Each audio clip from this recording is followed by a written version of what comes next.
Hello, this is Ed Thiesen from MMA Collector. Every week I will bring in a new piece of memorabilia from my personal collection and even bring in a few collector friends with some of theirs. Our goal is to raise awareness of MMA memorabilia collecting and discuss the historical people and fights that made this sport what it is today. Join me now while we take a stroll down memorabilia lane. On this episode, we're going to take a look at some items from the Randy Couture Chuck Liddell trilogy, including a one-of-a-kind piece of fight-worn memorabilia. I got a box here with some items from UFC 57, like we promised on last week's episode. And this would be from the Trilogy fight of Chuck Liddell and Randy Couture.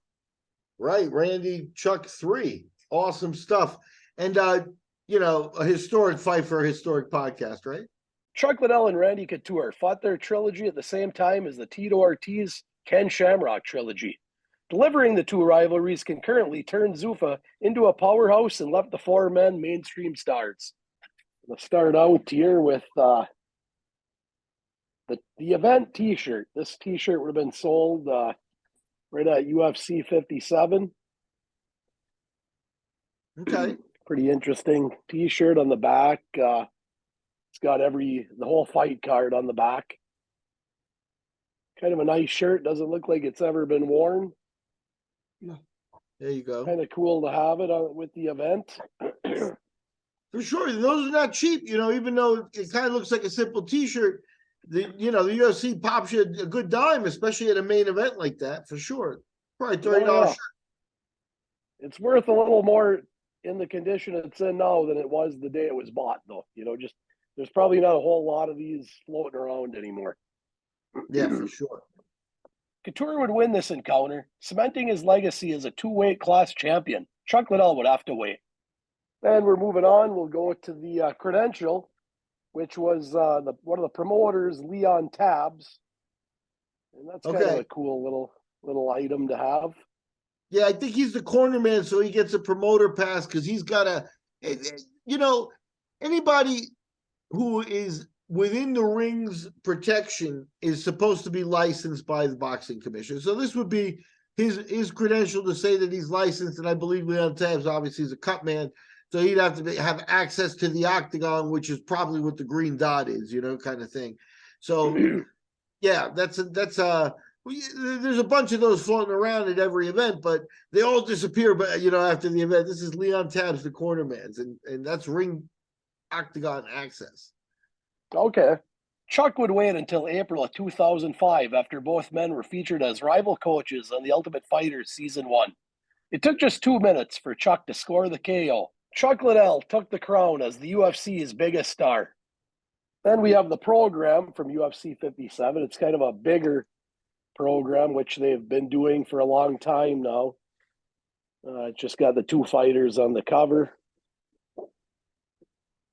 I'll show you kind of inside of it. Just your standard program with bios on each fighter. Very nice to have it be. I wish it was signed by the card, but it's pretty nice still. Yeah, that looks to be in pretty tip-top shape. And, I saw some names in there, Elvis Sinisic out of Australia. You had Nick Diaz, a young Nick Diaz there. So definitely something that was a card, packed through and through, and then topped by, the legendary Randy Chuck bout. But that program there in mint condition is a nice little piece. It is. The third fight would break the record for live gate with 3.3 million, beating the record Couture and Liddell set at UFC 52. In round 1, Liddell would break Couture's nose with an uppercut, causing a lot of bleeding. Chuck finished the job in round 2, getting the ref stoppage. The win gave Chuck a 2-1 advantage in this historical trilogy. Jeremy Horn fought Chuck Liddell at UFC 54. After beating Horn, Chuck went on to fight Randy Couture for the third time. Oh, yeah. So between the first and second fight that I had with Chuck, he definitely developed a lot of power.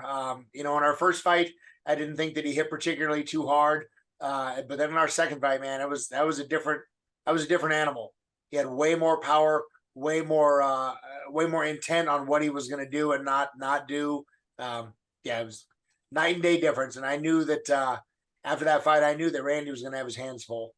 Well, now we'll move to the main feature of this week's item, and this would be the shorts that Chuck Liddell wore. Whoa. And, as you can see, there's a lot of DNA on them from Randy Couture. Yeah. Oh, yeah. They've never been washed. These were actually given to the sponsor. Her name was Marley Powers. I don't know why they missed the S here.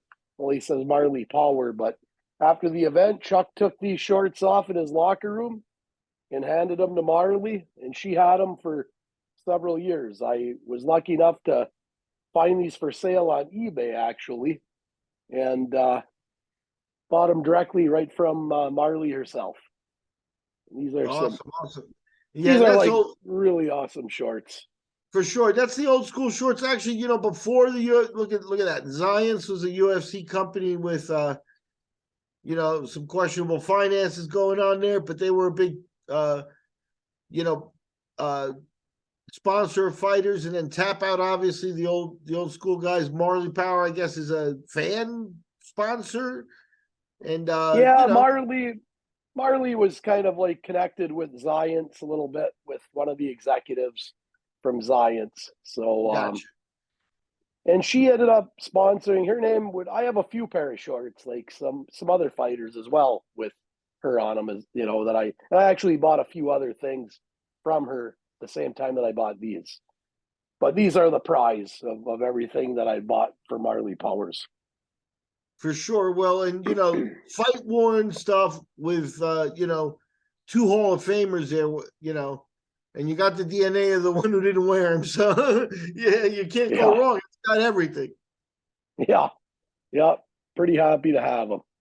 The importance of Randy Couture and Chuck Liddell's trilogy on early Zuffa history cannot be lost. The April 9th, 2005 between Forrest Griffin and Stefan Bonner, that was the finale of The Ultimate Fighter Season 1, is widely credited as the UFC's breakthrough fight, and rightfully so.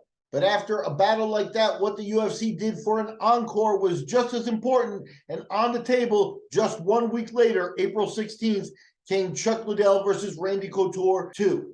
Liddell would even a series with Couture at 1 fight apiece, setting up the trilogy in February of 2006. And how big was UFC 57? When the two met for the third time? You can check IMDb, the movie database, and you will see that both Chuck Liddell and Randy Couture went Hollywood right around this time. And as we record in 2023, the 4th edition of The Expendables is being filmed right now with Randy Couture as one of the lead characters. I want to thank Ed Thiesen for bringing us back to the Randy Couture Chuck Liddell trilogy through the eyes of a collector. Can't wait to see what more Ed has in store for us. Don't forget to join me on the next episode for items from the late, great Kevin Randleman. If you enjoyed our video, take a moment to like and share, and subscribe to the MMA Collector on YouTube and join our collector community.